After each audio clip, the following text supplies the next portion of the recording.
Ini hari ini bukan satu orang, bukan sebatas jilbab, kehormatan kaum muslimin. Seorang istri diperkosa di depan suaminya. Seorang ibu diperkosa di depan anak-anaknya. Coba bayangkan Pak, di rumah awak datang penjajah, bini awak diperkosa, di muka mata awak, di muka anak-anak awak diperkosa bini awak. Coba bayangkan. Suruh hijrah, suruh pindah. Utak itu dihijrahkan tuh orang bantu itu.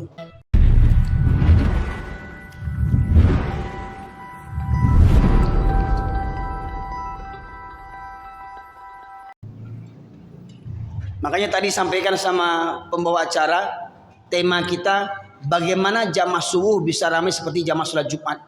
Apa perlunya? Apa perlunya kita menjadikan jamaah subuh ini seperti jamaah Jumat ramai? Karena Pak, seorang tokoh Yahudi bernama Golda Meir pernah sesumbar, pernah begadang kapalonya katanya, kita tidak perlu takut kepada umat Islam selagi majidnya umat Islam di waktu subuh tidak seramai seperti waktu sholat Jumat. Kita tidak perlu takut kepada umat Islam selagi masjidnya umat Islam di waktu subuh tidak seramai seperti waktu sholat Jumat. Jadi mereka tidak takut Pak membantai orang Palestina itu, mereka tidak takut. Ya, karena masjid-masjid kaum muslimin tidak ramai seperti sholat Jumat subuhnya. Banyak pemimpin-pemimpin Islam hanya cuman mengutuk. Tidak ada bukti nyata membela kaum yang tertindas. Saudara kita di Palestina. Ingat di zaman Rasulullah ada orang Yahudi menarik jilbabnya kaum wanita. Seorang wanita ditarik jilbabnya. Rasulullah serang orang Yahudi itu. Diboikot orang Yahudi itu. Di masa Rasulullah jilbab wanita dipermainkan. Di masa Mu'tasim billah ada seorang wanita juga dipermainkan oleh orang kafir, auratnya, jilbabnya. Berteriak dia, "Ya Mu'tasim!" Di negeri yang berbeda, jauh berjauhan, atas kehendak Allah terdengar jeritan wanita oleh Mu'tasim. Mu'tasim mengirimkan bala tentaranya, hanya karena seorang wanita muslimah dilecehkan pakaiannya. Begitu pemimpin Islam. Ini hari ini bukan satu orang, bukan sebatas jilbab, kehormatan kaum muslimin. Seorang istri diperkosa di depan suaminya. Seorang ibu diperkosa di depan anak-anaknya. Coba bayangkan Pak, di rumah awak datang penjajah, bini awak diperkosa, di muka mata awak, di muka anak-anak awak diperkosa bini awak. Coba bayangkan. Suruh hijrah, suruh pindah. Utak itu dihijrahkan tuh orang bantu itu. Maka mereka itu tidak takut Pak. Ingat pembantaian di Palestina itu bukan kali ini aja, berkali-kali berulang-ulang, betul enggak? Berulang-ulang. Bayangkan, Palestina sebuah negara tidak punya tentara resmi, tidak punya polisi resmi, hingga melawan tentara Zionis Israel itu siapa yang melawan? Anak-anak kecil melawan dengan sebongkah batu, anak kecil yang melawan. Mana dunia internasional Islam ini peduli dengan itu? Negara Islam tertindas dijajah yang melawan anak kecil dengan batu. Bayangkan, tidak malu kita tuh. Kita semua Pak akan diminta pertanggungjawaban oleh Allah Subhanahu wa taala. Sampai anak-anak Palestina mengatakan, "Wahai kaum muslimin, akan kukadukan kalian kepada Allah." Mereka akan mengadukan kepada Allah ketika kita tidak peduli dengan saudara-saudara kita di Palestina. Itu karena apa? Berawal daripada lengangnya masjid-masjid kita. Kenapa orang Yahudi mengukur kekuatan umat Islam dari jamaah subuhnya? Karena kata Rasulullah, dua sholat yang berat bagi orang munafik adalah orang yang sering meninggalkan sholat isya dan subuh berjamaah. Nyata munafiknya, seorang laki-laki muslim yang sering meninggalkan sholat isya dan subuh berjamaah, munafik. Kata Rasulullah, pangicuah, panduto, gadang ota. Mereka inilah yang memberikan sumbangsih keruntuhan Islam. Maka kita harus mengupayakan bagaimana supaya masjid kita ini, Masjid Al-Fajri dan masjid-masjid yang lainnya bisa ramai seperti sholat Jumat jamaahnya. Dan itu telah diupayakan oleh beberapa pengurus masjid di Indonesia, di antara Masjid Jogokarian di Yogyakarta. Masjid yang memberikan fasilitas kepada jamaahnya. Masjid buka 24 jam. Saldo masjidnya 0. Bukan karena nggak ada uang. Setiap Jumat saldonya puluhan juta, tapi setiap Jumat pula uang yang puluhan juta yang dapat setiap minggu itu habis untuk apa? Untuk kepentingan umat dan jamaah. Ada jamaah yang terlilit hutang, dilunasi sama masjid. Ada jamaah tidak ada biaya berobat, tidak ada kartu BPJS, masjid yang bayarin. Ada jamaah yang tidak bayar SPP sekolah anaknya, masjid yang membayarin. Gimana tidak makmur masjid begitu, Pak? Ya. Begitu pula masjid Kapal Munzalan terinspirasi daripada masjid di Jogokarian. Masjid Kapal Munzalan itu lebih kecil pada masjid kita ini. Ya. Mungkin setengahnya masjid kita inilah. Seperti ini juga kondisinya di perkampungan begini. Sampai pengurus punya inovasi. Apa inovasinya? Menjemput jamaah ke rumahnya. Jamaah yang jauh dijemput dengan mobil. Nanti pulang diantar lagi dengan mobil. Hingga akhirnya dari satu mobil, Kapal Munzalan punya mobil. Sekarang sudah punya 30 mobil. 3 diantaranya mobil Alphard. Untuk menjemput jamaah sholat, Pak. Bukan menjemput presiden. Menjemput jamaah sholat pakai mobil Alphard. Dan di luar waktu sholat, mobil-mobil ini boleh dipinjam jamaah untuk keperluan jamaah. Kok pai barale, kok pai bas keluarga segala macamnya, boleh pakai auto Alphard sebab mobil ini mobil umat, bukan mobil pengurus.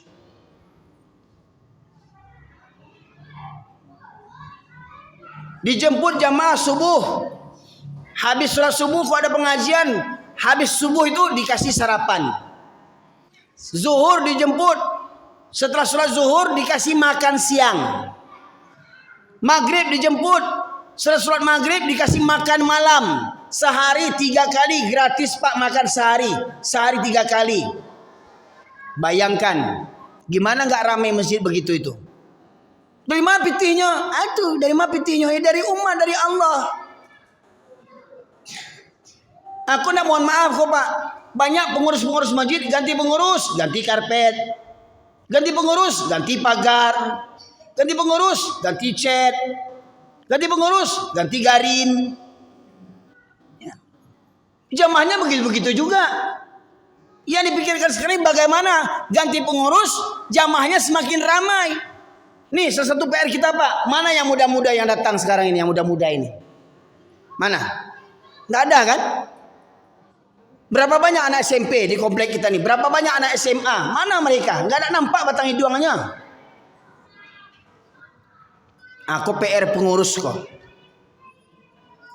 Ambo, Pak, mohon maaf, Pak. Ambo sudah saya amalkan sebelum saya bicara. Di Nagari Siano, Bukit Tinggi Agam, dekat Lubang Japang itu, saya setiap minggunya 3 hari di Siano itu. Dari Jumat, Sabtu, Ahad. Setiap malam Ahad, maghrib ke Isya itu pengajian ibu-ibu dengan remaja putri, tahsin tajwid tadabbur Quran. Maghrib ke Isya. Dari Isya sampai jam 10 itu remaja tahsin tajwid. 1 orang 1 meja berbaris. Saya tanya, Fulan, kamu tadi sholat apa yang tinggal? Sholat subuh, Pak. Nggak sholat? Nggak, Pak. Push up 10 kali. Kamu sholat apa yang tinggal? Awak sehari tidak sholat, Ustaz. Push up 50 kali. Tapi alhamdulillah anak-anak preman itu, Pak, yang candu handphone nih, amin. Sampai pagi tidak lalok-lalok gua. Mainnya di musajid, dibawanya cas panjang tuh, cas panjang tuh ya, dicoknya di luar musajid tuh. Main, wow. Subuh pulang bubarnya. Alhamdulillah anak-anak yang begitu tuh saya ajak tidur di masjid, Pak. Saya ajak tidur di masjid. 50 orang labiah tak kumpul di musajid, Pak.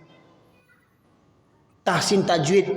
Saya setiap minggu saya tanya sholatnya, siapa yang tinggal sholatnya. Bahkan sampai saya bangunkan dari rumah ke rumah, Pak. Dari rumah ke rumah saya bangunkan itu. Saya buat program namanya Majelis Tarbiyah. Maknanya Majelis Tarbiyah itu bagaimana kita mentarbiyah, membimbing, mendidik anak-anak lingkungan kita ini. Dan kita menjadi contoh teladan bagi mereka. Kita menjadi kawan bagi mereka. Ya, yang setuju maka dia di subuh hari kalau mereka nggak datang saya jemput ke rumahnya, saya bangunkan. Assalamualaikum Pak Ibu sekalian, tolong buka pintunya Bu. Dibangunkan ibunya anaknya. Ini Ustaz, dan mau jagonya Ustaz, susah benar jago. Tolong buka pintu Bu, biar saya yang bangunkan. Dibuka pintu, saya langsung ke kamarnya. Saya bangunkan preman itu, ayo bangun, bangun. Saya lulus saja, duduk dia. Berudu dia, tolong tunjukkan mana rumah kawanmu yang lain. Di Siano Pak. Tidak percaya Pak, apa itu kok? Kasiano tuh. Ya. Sampai yang preman yang kena narkoba yang nggak pernah sholat tuh Pak, mencuri kerjanya apa segala macam, diajak sholat tahajud, menangis-nangis, terseduh-seduh dia sholatnya. Ya. Nah, salah satunya masjid kita ini kalau ingin ramai buat begitu Pak. Bapak Ibu bekerja sama dengan pengurus masjid, serahkan anak Bapak Ibu tidur di masjid. Setidaknya seminggu sekali malam minggu. Ya. Nanti jam 3 malam atau jam 4 bawa sholat tahajud. Biar anak-anak tuh senang di masjid, main bola di masjid, enggak apa-apa. Kalau perlu buat wifi. Boleh anak-anak main wifi di luar tuh, tapi waktu sholat mereka masuk lagi. Ya. Sediakan di luar sana tuh, ya. Dispenser, boleh buat minuman hangat. Kopi mik dan segala macamnya. Ada teh talua, dilapau bagi seorang-seorang. Ya, sanang naik dia waktu teh talua. Ya. Ada kulkas minuman dingin, buka 24 jam. Masjid buka 24 jam. Gaji security-nya. Di Jogokarian tuh Pak, di Pontianak juga, itu gaji pegawai cleaning service-nya Pak berapa Pak? Hampir 2 juta gajinya. Gaji imam berapa? 10 juta. Bayangkan. Ya, itu Jogokarian. Ya. Jadi dapat imam itu fokus dia 5 waktu. Jangan menyambi-nyambi. Kok di kampung awak imam ke sawahnya, iyo ke imam iyo. Akhirnya zuhur juasar tidak ada yang azan. Kemana imam? Ke sawah. Aduh. Beku hari Ahad. Kemana imam? Tak kalau banyak mangkik bareh tadi. Digaji garin. Lah pensiun garin baru digaji. Ambalah. Allahu Akbar. Allahu Akbar. Sesangok ya. Nah. Coba yang azan itu yang merdulah suaranya kan. Allahu Akbar. Allahu Akbar. Contoh. Allahu Akbar, Allahu Akbar.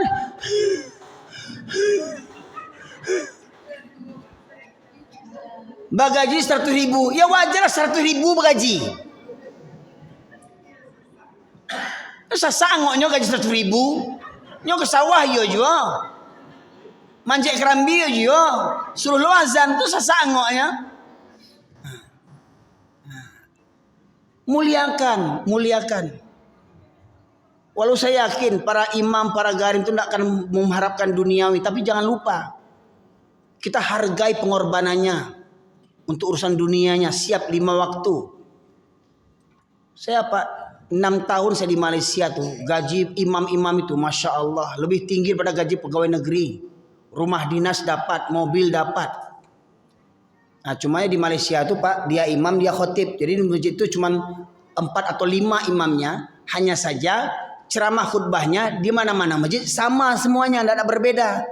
Nanti kalau rajanya ulang tahun, nah, selamat ulang tahun raja. Nah itu materi ceramahnya, panjang umur ya, menjilat-jilat raja lah. Nah itu. Nah jadi bagaimana supaya masjid ini Pak ya bersih, kamar mandinya, ya. Di Malaysia tuh Pak kamar mandi WC itu diperlombakan tuh di WC. Diperlombakan, diumumkan di TV 3. Kebersihan WC terminal, WC pasar, WC diperlombakan. Iko musaji awak WC, ya Allah pingsan udah nak.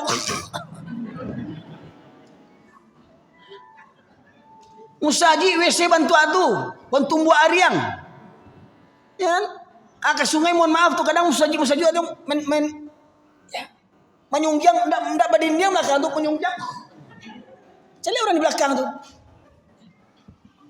Ada yang main tagak, main cucuk aja. Ya. Ada yang jongkok tapi nak berdinding. Ya kan? Ratu-ratu begitu, tidak ada ratu malunya. Pak Ibu, di Malaysia itu Masya Allah WC itu harum. Ya, sampai yang mau ambil terkurang di WC itu. Ya, dia lama begitu. Oh cari, ancak usah WC yo, berhasil. Nah, tidak ada basah lantainya, kiranya apa WC raja rupanya. Saya dengar dikunci, bapak tunggu, baca. Nampak masuk? Ini untuk raja lah. Oh, dalam hati, mas saya yang di Kusungan itu raja wang. Patilah harum bana untuk rajo kiranya. Di Masjid Sahalam tuh Pak. Nah, Selangor. Ya. Di Malaysia tuh Masya Allah Masjid Putrajaya ada danau buatannya. Masjid wilayah persekutuan Kuala Lumpur. Masjid tapi itu tadi untuk wisata. Di Putrajaya. Nah, subuh cleaning service yang sholat. Itu pun nggak semuanya. Jadi banyak masjid tanda-tanda kiamat, orang berlomba-lomba membangun masjid. Tapi masjidnya kosong daripada hidayah. Masjid jangan berpolitik. Karena pengurusnya pegawai negeri, pengurusnya yang berpolitik. Jangan cerita politik. Yang penguasa menekan pengurus masjid. Jangan begini, jangan begitu. Dia sendiri berpolitik. Ya. Nah itu. Bagaimana Islam gak cerita politik? Islam itu agama yang sempurna. Harus melek politik orang Islam ini, harus ngerti politik. Ya. Nah, itu di Malaysia tidak seperti begitu Pak. Masjidnya indah, rancak, tapi cuma untuk wisata saja. Kau dapat masjid kita jangan seperti begitu. Ya. Nah gini, 8 strategi agar jamaah subuh bisa ramai seperti jamaah sholat Jumat. Yang pertama, dimulai daripada alim ulamanya. Para ustadz, para kiai, para ulama, para tuanku, para buya, jangan pandai teori saja. Kalau ceramah teori kan ancak ceramah itu buku ini cerita. Dr. Raghib Asirjani, ya, penulis buku Misteri Surat Subuh, ya. Ketika dia mendengarkan ceramah khutbah Jumat, ada seorang penceramah berapi-api ceramah. Kita harus begini, kita harus berjihad. Nah, jadi Dr. Raghib Asirjani ingin berdialog ingin menimba ilmu dengan ustadz ini. Dicari waktu subuh 3 kali subuh tidak ketemu ustadz ini. Hingga dia bertanya dengan jamaah yang lain, di mana rumah ustadz yang kemarin ceramah Jumat? Oh tuh rumahnya sana, didatangi ditemui. Rupanya ada ustadznya, dikira sakit. Saya ketemu cari ustadz selama 3 hari tidak ketemu. Apa gerangan ustadz? Ustadz sakit? Oh enggak, karena saya ustadz viral. Saya ceramah kemana-mana sampai di rumah takkan tu ambo. Nah, dia usah viral gue. Diundang orang kamar-kamar dek canggihnya banyak, jam terbangnya banyak. Sampai di rumah tak kalok, subuh kesiangan. Ustaz Cilako namanya itu. Ceramah santiang, ambo pagi ambo siko, zuhur siko, apa siko, jam terbang ana. Kaji cuma tu orang aja kajinya. Ya. Alim ulama jangan meritungke membawa rabah. Itu yang pertama. Yang kedua, dari pribadi kita, fahamkan kepada pribadi kita tentang keutamaan salat berjamaah seperti mana kita bahas subuh tadi. 2 ayat Al-Qur'an tentang kewajiban salat berjamaah, ya. Surat Al-Baqarah 43, An-Nisa 102, bahkan di medan perang Nabi Muhammad dan para sahabat diwajibkan salat berjamaah padahal nyawa taruhannya. Kemudian Rasulullah menegaskan 2 sholat yang berat bagi orang munafik, ada sholat Isya dan subuh berjamaah. Kalau mereka mengetahui keutamaan 2 sholat ini, niscaya mereka akan mendatanginya walaupun dengan merangkak. Kalau tahu mereka orang Islam ini, kalau tahu laki-laki Islam ini tentang keutamaan sholat berjamaah, niscaya mereka akan mendatangkan masjid walau dengan merangkak sekalipun. Kenapa mesti begitu? Karena dalam sholat subuh itu ada suatu sholat sunnah, namanya sholat sunnah fajar. Apa kata Rasulullah? Raq'ataini minal fajri khairum minad dunya wa ma fiha. 2 rakaat salat sunnah fajar. Ini salat sunnahnya baru nih, belum salat fardunya. Baru salat sunnahnya 2 rakaat lebih baik daripada dunia dan isinya. Apa isi dunia nih Pak? Harta, tahta, wanita, ya kan? Sekaya-kaya apa yang hadir kini Barauto Pajero Pak. Hah? Lai 10 ah, lai 20 ah. Ndak manga-manga dia ambo doh. Ambo cie jo ndak doh.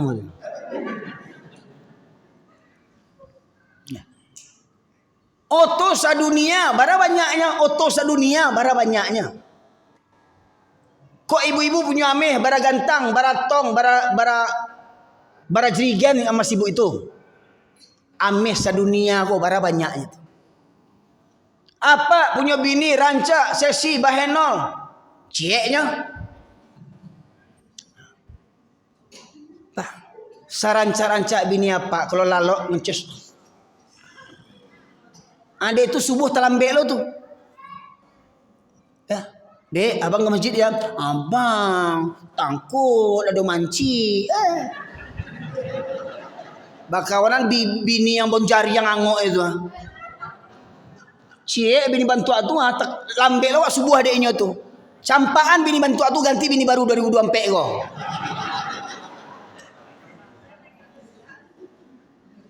Angok bonjari yang namo terlambat subuh adiknya. Nah. Asik. Iya. Cie baru tuh. Wanita sedunia. Barat talok pak, le talok pak. Melayani wanita sedunia kok. Kok nak lumpah sudah tuh. Ya. Wanita paling rancak ndak manga-manga pak. 2 rakaat 2 waktu fajar lebih baik daripada dunia dan isinya. Kalaulah dikasih DP-nya lah, diumumkan di Pak Pendi, para jemaah, barang siapa yang sholat subuh di Masjid Al-Fajri akan mendapatkan 1 mobil Pajero. Kira-kira gimana masjid ini? Saya dari Pariaman kemari saya sholat ini. Pajero, bilang kena pewak lagi. Itu cie baru. Iku baru BLT 300.000 antri kantor pos orang. Sembahyang zuhur talambe. Tuh 300.000 mau orang antri di Bank Nagari, Bank Riau. Bank BRI kantor pos lah kemati antri. Ke surau ndak talok. Bayangkan. Padahal ke surau tuh Allah kasih janji dunia dan isinya. Ndak percaya ke Allah. Ndak percaya ke Allah. Kalau tahu kata Rasulullah, niscaya mereka akan datangnya walaupun dengan merangkak. Bayangkan Pak, berangkat ke masjid, langkah pertama dapat menggugurkan 1 dosa. Langkah kedua dapat 1 pahala. Langkah berikutnya, berapa banyak langkah kita, sebanyak itu pula dosa diampuni oleh Allah. Pergi dan pulang, dihitung langkah itu Pak Ibu sekalian. Berapa banyak dosa yang diampuni, berapa banyak pahala yang kita dapatkan. Kalau orang yang malas ke masjid, alangkah sombongnya orang itu. Terus yang dekat rumah, beritu Pak, rumah kami dekat Musaji, itu sakit dosa kami. Nah, kok mau Pak? Jago jam 3, jalan ke Panam tuh. Utah. Sampai siko sholat duha. Rumah kami dah kesat baal sakit dosa kami depeknya. Ya. Itu tadi kau mau jago capek jam 3 berputar ke Panam tuh dulu. Ya. Baru datang mari sholat duha. Itu Bapak sekalian. Banyak faedah. Ketika kita berangkat ke masjid, seluruh makhluk di alam ini, bahkan bebatuan yang tadi kita sangka benda mati, binatang-binatang, ikan-ikan di lautan, semuanya berselawat untuk orang yang berangkat ke masjid. Semua makhluk para malaikat mendoakan kepada orang yang berangkat ke masjid. Rugi yang tak ke masjid, rugi. Hanya lugilah. Kata orang Cina tu, hanya lugilah. Lugilah. Tak ke masjid, lugilah. Ya. Bayangkan, malaikat bersolawat untuk kita. Orang yang berangkat di kegelapan malam, waktu maghrib, waktu isya, waktu subuh, di akhirat Allah berikan cahaya yang sempurna. Apa butuhnya kita cahaya di akhirat? Karena memang di akhirat itu Pak, gelap segelap-gelapnya di akhirat itu. Sementara kita tidak akan melintasi jembatan sirat, di bawahnya jurang neraka. Ya, diumpamakan sirat itu halus-halus rambut dibelah 7, Jangan rambut dibelah. Ya, sakabek tali kapal aja lah menggeletek awak tu. Pohon pinang juga awak seberang itu lah menggeletek di bawah jurang. Bapak Ibu pernah melihat di Cina jembatan kaca. Jembatan kaca di Cina lebar tu tabah siang hari orang banyak, ada yang muntah-muntah. Muntah-muntah. Ada yang menggeletek tapanca ke sungai. Jembatan begitu tapanca ke sungainya. Apa kau di akhirat begitu? Nah, jembatan sirat umpama saat terhijab tu Bapak Ibu sekalian, awak menyeberanginya tu sehalus rambut di belah 7, setajam mata pedang, gelap gulita, kita harus menyeberanginya. Kiri kanan pengait dari besi yang akan menghancurkan tubuh kita. Coba bayangkan, gimana kita tidak butuh cahaya, dan itu diberikan kepada Allah, diberikan Allah kepada orang yang senantiasa mendatangi masjid di waktu gelap gulita, waktu isya, maghrib, subuh. Jadi alangkah bodohnya orang yang malas ke masjid, tertipu oleh dunia. Dan kita butuh itu. Ya, kita butuh itu. Dengan kita meruskan niat kita hanya mencari ridha Allah, hanya mencari ridha Allah. Ya. Nih, yang berapa tadi itu? Yang pertama alim ulama, yang kedua pribadi, yang ketiga keluarga.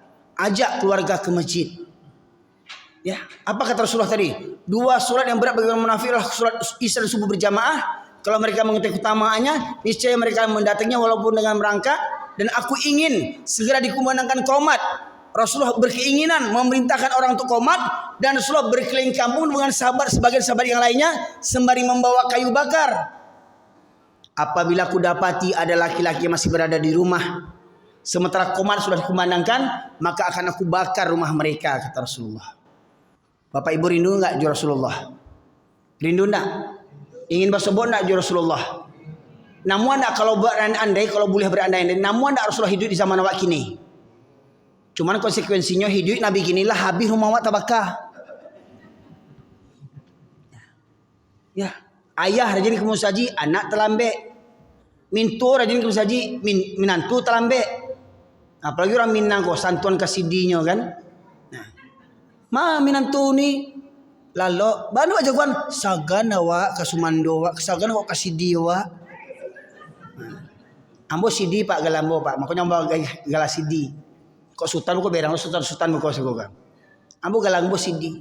Dek orang Minang kok santun ke minantu, menjaga solat jo sagan ke minantu. Minantu tinggal serumah jo mintuonyo, semua yang subuh ndak berjagoan minantu tu, bajapui lo tu. Sumayang indak. Bajapui lo tu, hilang lo pitilenya. Ya. Oh, bayangkan kalau seandainya rumah bapak ibu tabaka jam 2 malam. Jam 2 malam tabaka rumah bapak ibu. Rumah-rumah gadang batingke. Di situ anak minantu tinggal, cucu tinggal di rumah tu. Jam 2 malam tabaka rumah. Kamar ibu di bawah di depan pintu utama. Jam 2 malam terbakar rumah. Kira-kira bapak ibu ingin melari berdua saja, ingin selamat berdua saja. Anak minantu batinggan, cucu batinggan. Iya. Mama dibangan, dijagoan minantu tu. Tapi ya sagan. Sidi, oh Sidi, rumah tabaka. Dia sagan ke sini tu Dia sagan. Ibu, sabar bukalah ibu. Betul telantang ibu kau. Ya. Dek sagan kasih di rumah lah tabaka menjaga sini. Sidi, rumah tabaka Sidi. Betul menjaga menantu tu jam 2 malam di tabaka. Tentu kita gundah nak. Sidi, rumah tabaka. Nah, indah yo terbuka leh. Keluar, bu tolong Sidi amu tak kurang. Datang orang kampung didongkak pintu tu, jubrat. Akhirnya dek kamar pakai AC, spring bed, bini, bantu, wah, rancaknya ndak tak jago subuh, berselimut Sidi, apa selimutnya? Sidi.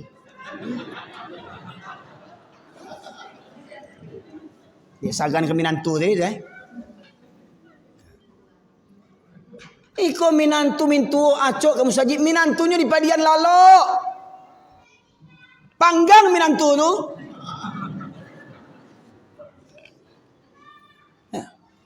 Itulah minantu bajapui itu sembayang indak, baca Quran ndak pandai. Bajapui lo hilang lo pitih 500 juta tuh. Mana nak menggantung diri. Ya. Pak Ibu sekalian, ambo alhamdulillah, ambo orang Pariaman, bini orang Pariaman, ambo dah do bejapui. Ba ambo dah bejapui, ambo tibo surang, ambo cele indak, lumpuh indak. Ambo cele indak, buto indak, lumpuh indak, gilo indak, mangapa bejapui ambo? Datang seorang aja ambo, tu tanya bini ambo tu, bini ambo lah tibo tu. Tanya bini ambo. Bini ambo suku Koto tu, ambo suku Tanjuang. Datang seorang aja ambonya. Ambo tahu rumahnya. Ambo baralik ndak ada menculok pitih mintu ambo do, Pak. Ndak ada wang hilang mintu ambo do. Ndak ada menculok pitih mintu ambo, ndak ada wang hilang mintu ambo tu. Kami baralik alhamdulillah bini ambo bagian cu indak baca ancak aja bagi ambo bini ambo tu. Baru 6 anak kami gini. Baru 6. Ya beb. Atau barangkali binamu bagian cundak basuntiang indak bajilbab ceknya alhamdulillah. Ancaknya.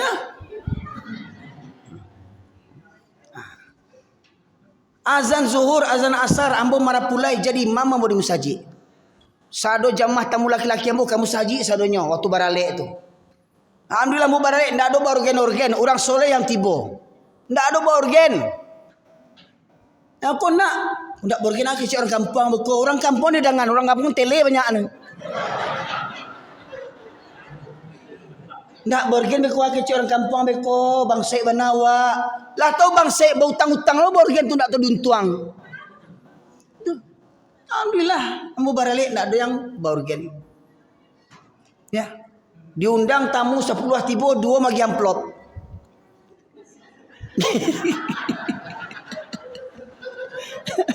Salah memang gitu. Iya. Kan sebenarnya tuh awak mengundang orang kan doanya gitu harok nak. Aku terkadang amplopnya gitu anu. Amplop orang Pariaman ku malam ku badunce dari Sidi Zulairin 100.000 rupiah ancak aku. Sidi Zulairin. Dari Bagindo Erwin 50.000 ancak aja. Dari Sultan Erwin 5.000. 5.000 isinya.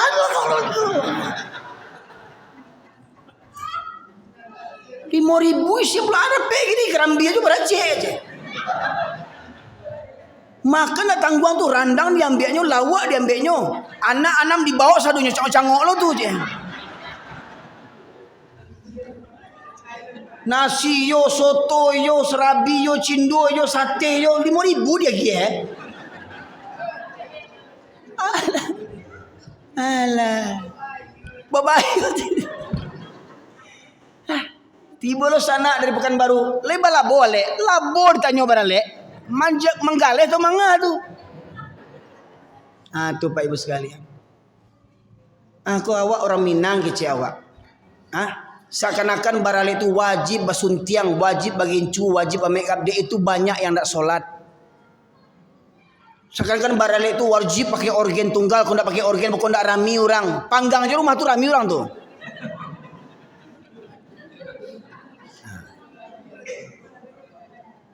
Kau imam lah beralik imam. Allah. Kau baru. Dia nak mau baju japui, tibo seorang je lah.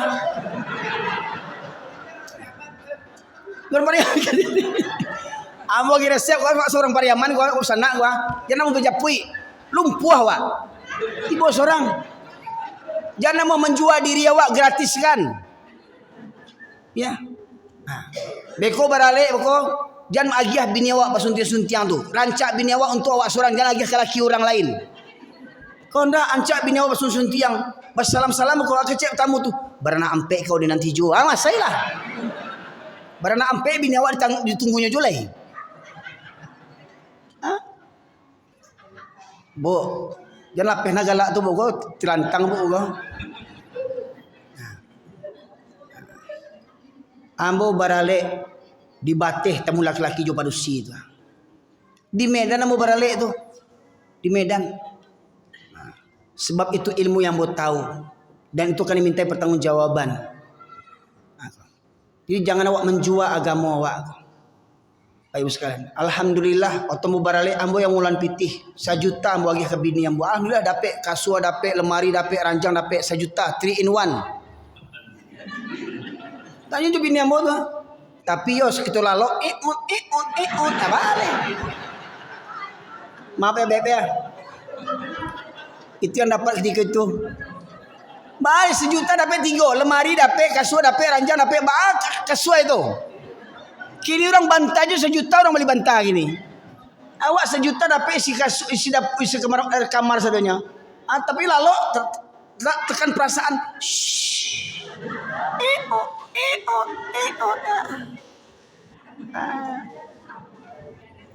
Alhamdulillah dapat juga anak 6. Aku Pak Ibu sekalian. Ya. Ajak keluarga Pak. Jadi jangan ke surau tu awak seorang jauh ke surau, bawa anak-anak awak, anak laki-laki, terutama anak laki-laki awak. Ya. Yang ketiga, yang keempat lingkungan.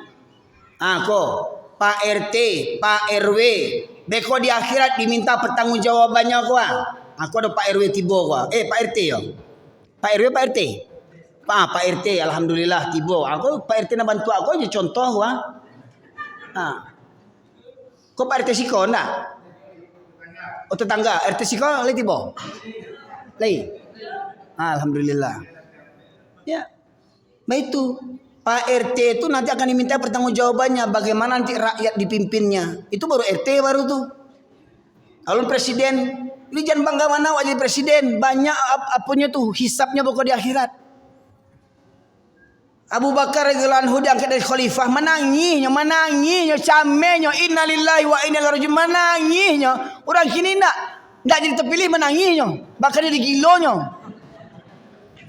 Waktu mencalek nak tangguang, usaji kau ampara lu, sajadah, AC, ambu agia, tapi jangan lupa yo tanggal 24 sampai balik Februari, coblos muka ambo yo, cik. Anda terpilih diminta karpet balik. Ya. Jadi Pak Pendi, kalau Pak Pendi mencalek ada tuh. Ndak usah janji-janji bawa aja orang ke musaji kok insyaallah. Ambo coblos Pak Pendi. Cuman ambo di Pariaman sayangnya Pak Pendi. Ya. Ya. Jadi kok dapet awak mencalon orang tuh, memilih orang tuh orang yang ke musaji, Pak. Itu contohnya, Pak. Iko untuk dirinya seorang juga bisa nyelamat ke orang itu lagi dipimpinnya boleh. Ya, kena rakwa dibawanya. Lingkungan. Ajak tetangga, jangan kita seorang aja, ya. Buat kesepakatan tetangga, tolong Pak Pendi. Nanti kalau Pak Pendi jago ke berangkat, tolong jagoan ambo yo. Nah, tetangga dijagoan, dingean, kepala dijapui. Nah, tuh Pak Pendi. Kalau anda tahu awak kau manfaatkan untuk ambulan tuh Pak Pendi. Japui jo ambulan. Maksudnya biar capek sampai. Bunyian sirininya tuh. Biar jago orang, biar jago. Ya. Nah, japui. Nah. Sampai surau agia sarapan, gulai tunjang, bayi sorang-sorang. Ya, begitu. Lingkungan. Oh, awak punya komunitas, persatuan, orang Pariaman. Atau nih, PKDP. Jangan lomba bakoa aja dibuat. PKDP itu lomba pengajian, coba. Nenek mama orang Pariaman di Pekanbaru, lomba MTQ. Itu, jangan lomba bakoa. Lomba bakoa lo dibuat, lah kemati bakoa di pikiran. Ya, lomba buat pengajian, buat ceramah. Bawa orang Pariaman tuh bahas sembahyang ke surau berjamaah. Ya. Tuh. Lingkungan. Oh, awak punya komunitas, persatuan ini, persatuan itu, bawa untuk dekat kepada Allah. Buat persatuan pejuang subuh misalkan.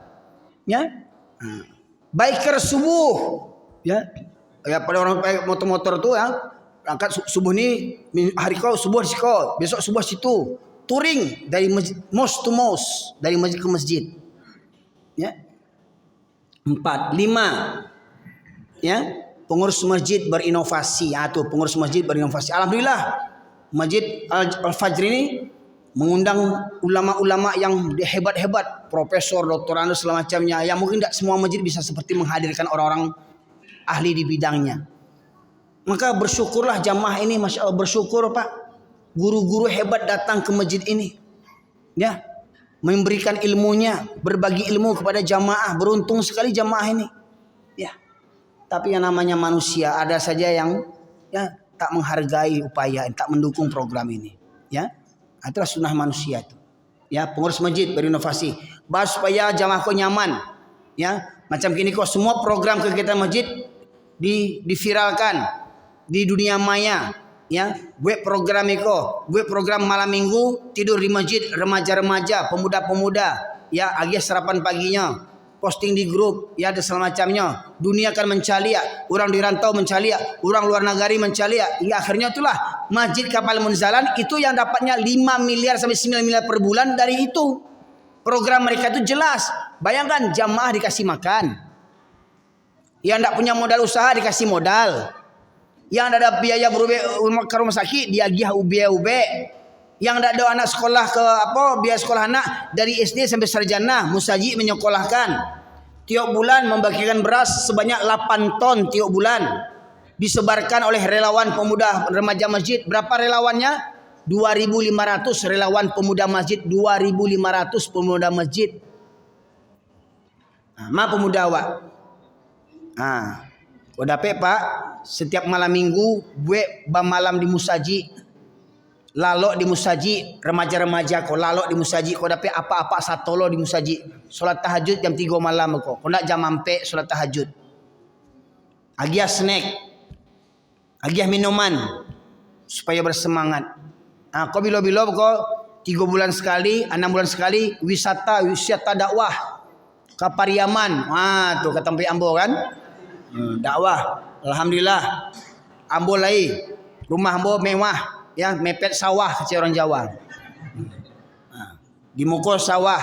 Kalau namu apa wisata ke Pariaman, insyaallah ambo bawa makan di sawah tu, bawa nasi sorang-sorang. Sebab ambo nak punya pusako pak, laki-laki di Piaman kau punya pusako pak. Di Minangkabau kau laki-laki nak punya pusako, Serakoto aja lainnya. Ya, aku Pak Ibu sekalian. Jadi supaya remaja kau semangat, Pak Ibu sekalian. Malam minggu, kau dapat Bapak Ibu dukung program itu. Malam minggu anak-anak antar ke musaji, lalok di musaji, terutama yang laki-laki. Kau nak mau padusi, jadi masalah. Tu ruangan teh tu rumah tahfiz tu, gue padusi khusus itu padusi, supaya tidak bercampur. Ya, dikontrol, dijaga, dek panitia, dek pengurus. Ya, seminggu sekali. Musaji punya inovasi, ya. Kemudian yang keenam, pihak sekolah. Kau dapat musaji mendatangi pihak sekolah, kepala sekolah.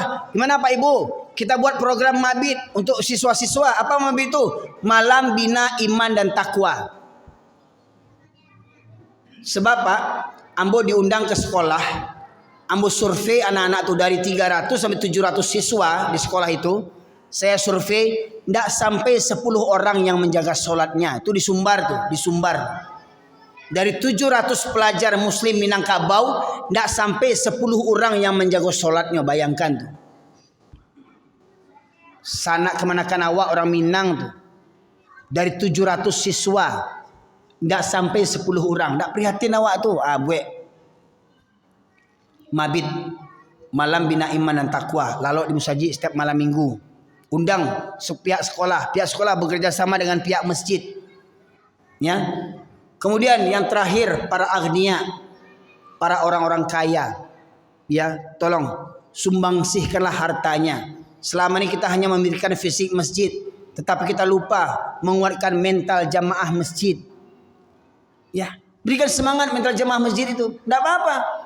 Subuh sekali sarapan gratis dan segala macamnya supaya mengeratkan hubungan silaturahim antara jamaah dan pengurus. Ya, sering bertemu jamaah. Oh, bersobok yang jarang sobok. Kenapa tuh? Sakit enggak? Kau sakit kita kunjungi. Nah itu. Itu 8 strategi agar jamaah subuh bisa ramai seperti jamaah salat Jumat, dan itu telah diterapkan oleh Masjid Jogokarian dan Masjid Kapal Munzalan beserta cabang-cabangnya. Jadi Pak, Masjid Kapal Munzalan di Pontianak kok punya cabang-cabang Pak. Kok nama Masjid Al-Fajri menjadi cabang Masjid Kapal Munzalan, bisa kamu sambungkan untuk bekerja sama manajemennya dengan pihak Masjid Kapal Munzalan. Ya, begitu pula Masjid Al-Falah di Sragen disediakan kedai gratis.